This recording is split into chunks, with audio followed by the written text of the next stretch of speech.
The message came through broken static.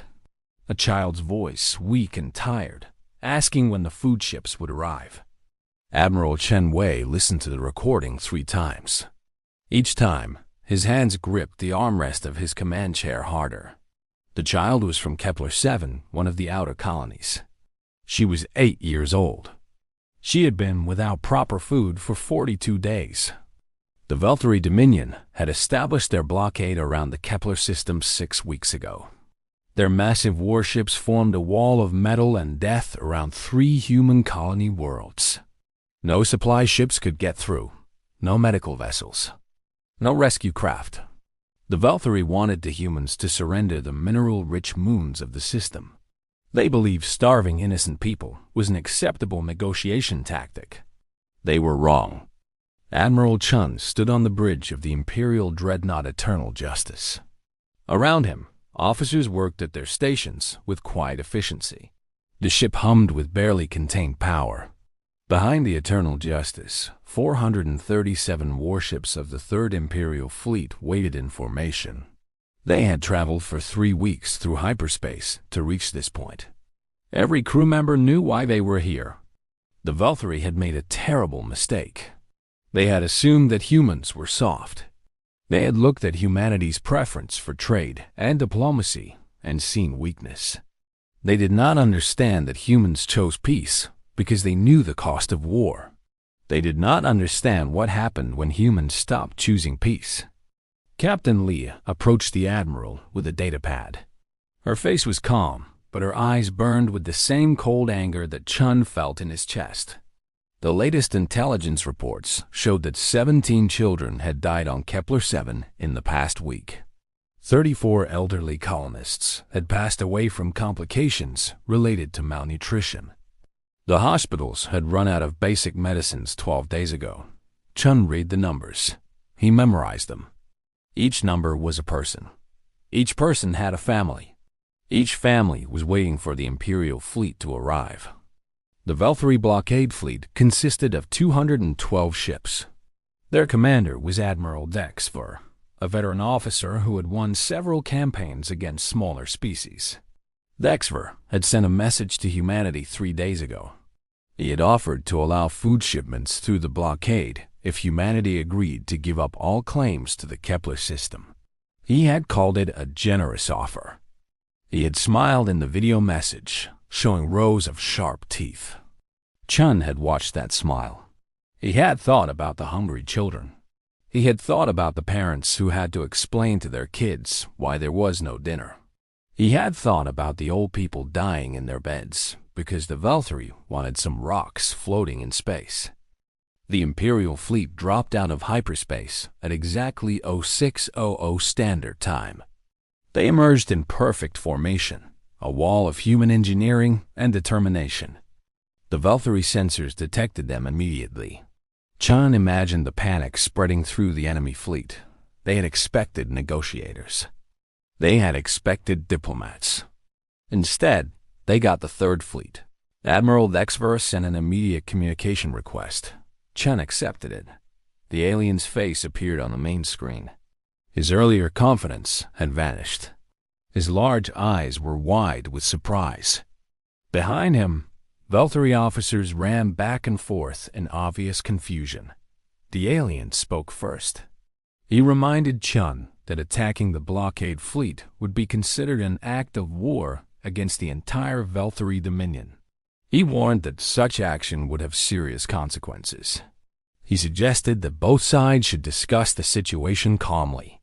Chun let him finish. Then he spoke. His voice was quiet, almost gentle. He told Dexver that for 43 days, human children had gone to sleep hungry.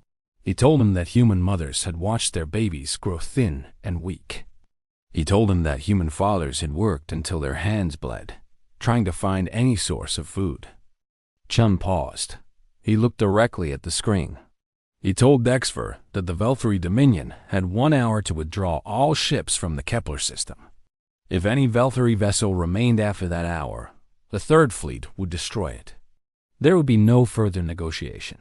There would be no mercy. There would only be justice. Dexver tried to respond.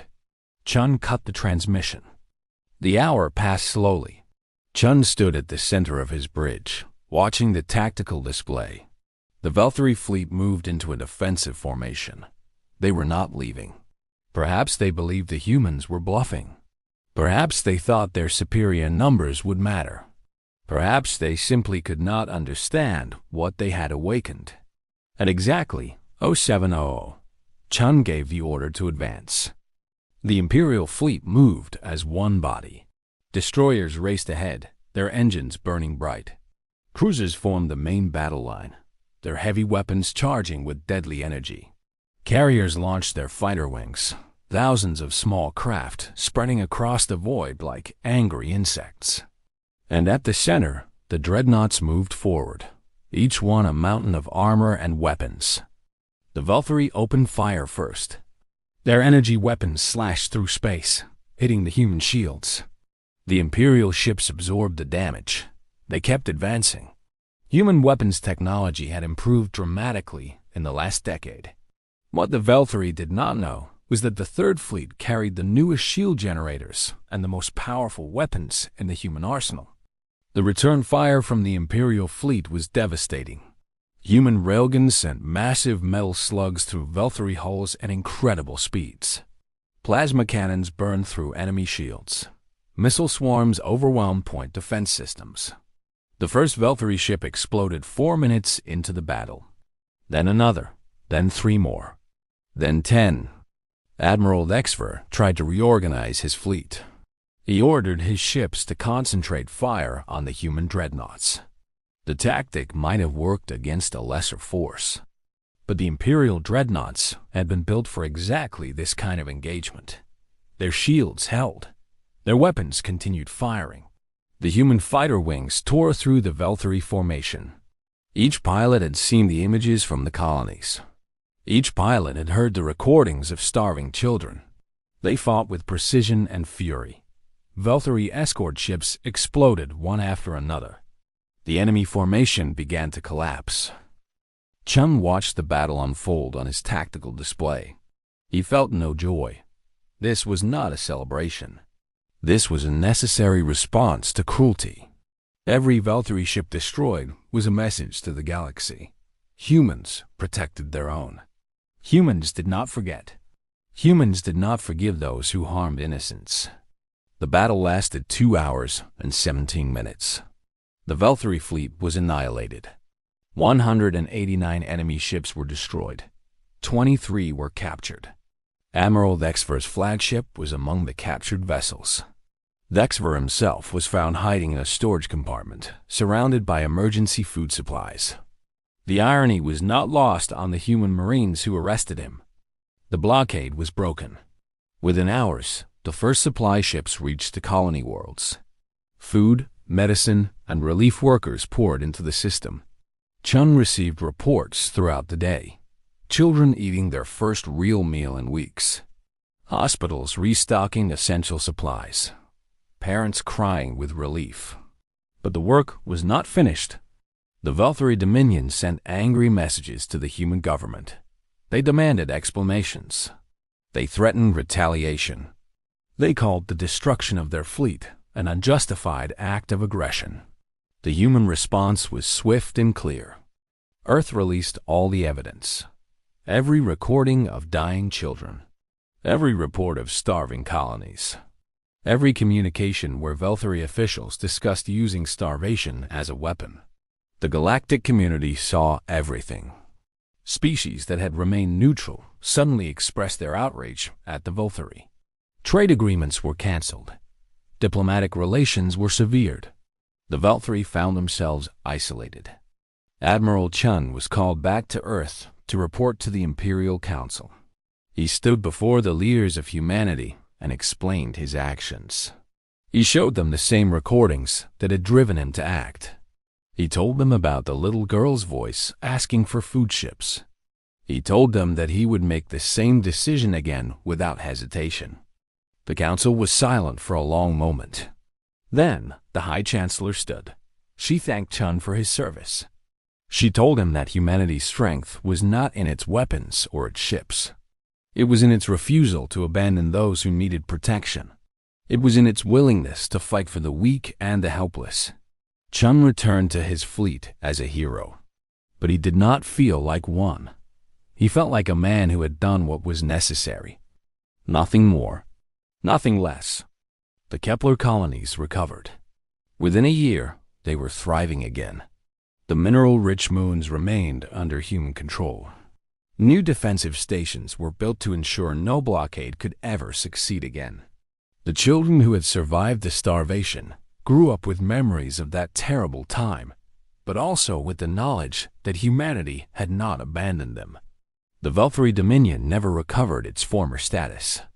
Their reputation as a civilized species was destroyed. Other empires looked at them with disgust. They had tried to starve children for political gain. The galaxy did not forget. 10 years after the Battle of Kepler, a monument was built on the main colony world.